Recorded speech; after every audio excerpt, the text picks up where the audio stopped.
بسم الله الرحمن الرحيم. عن أبي هريرة رضي الله تعالى عنه قال قال رسول الله صلى الله تعالى عليه وسلم: لقد كان فيما قبلكم من الأمم محدثون فإن يك في أمتي أحد فإنه عمر. رواہ البخاری۔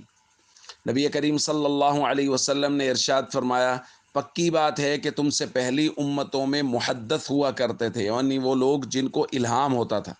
حضور علیہ الصلوۃ والسلام نے فرمایا اگر میری امت میں ایسا کوئی شخص ہے تو وہ عمر ہے رضی اللہ تعالیٰ عنہ۔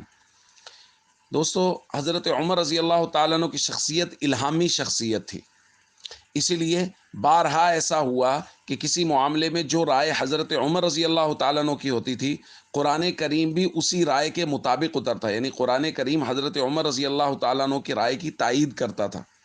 اور اسی الہامی صفت کو نبی کریم صلی اللہ علیہ وسلم نے کچھ اس طرح بھی بیان فرمایا، لو کان بعدی نبی لکان عمر۔ حضور نے فرمایا اگر میرے بعد کوئی نبی ہوتا تو وہ عمر ہوتا، یعنی نبوت کا سلسلہ اور دروازہ تو بالکل بند ہے، لیکن جو الہامی کیفیات اور صفات چاہیے ہوتی ہیں اللہ تعالیٰ نے وہ عمر رضی اللہ تعالیٰ عنہ میں رکھی ہیں۔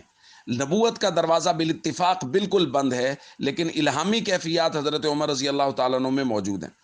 حضرت علی رضی اللہ تعالیٰ عنہ فرماتے ہیں، ما نبعد ان السکینۃ تنطق علی لسان عمر۔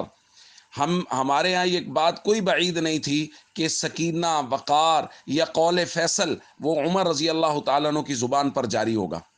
تو حضرت عمر رضی اللہ تعالیٰ عنہ کی کیفیات وہ الہامی کیفیات تھیں، اور وہ جو بات فرماتے تھے وہ فیصلہ کن ہوتی تھی، یعنی ان کی بات اللہ رب العزت اس کی تائید نازل فرماتے تھے اور وہ فیصلہ کن بات ہوتی تھی۔ اس لیے حضرت عمر رضی اللہ تعالیٰ عنہ سے محبت، عقیدت، تمام صحابہ اور اہل بیت سے محبت رکھنا، اور صحابہ کرام کی صفات یعنی مختلف صحابہ میں مختلف صفات دوسروں سے زیادہ ہوا کرتی تھی، تو الہامی صفات ہونے میں حضرت عمر رضی اللہ تعالیٰ عنہ دوسرے صحابہ سے منفرد ہیں۔ والسلام علیکم ورحمۃ اللہ وبرکاتہ۔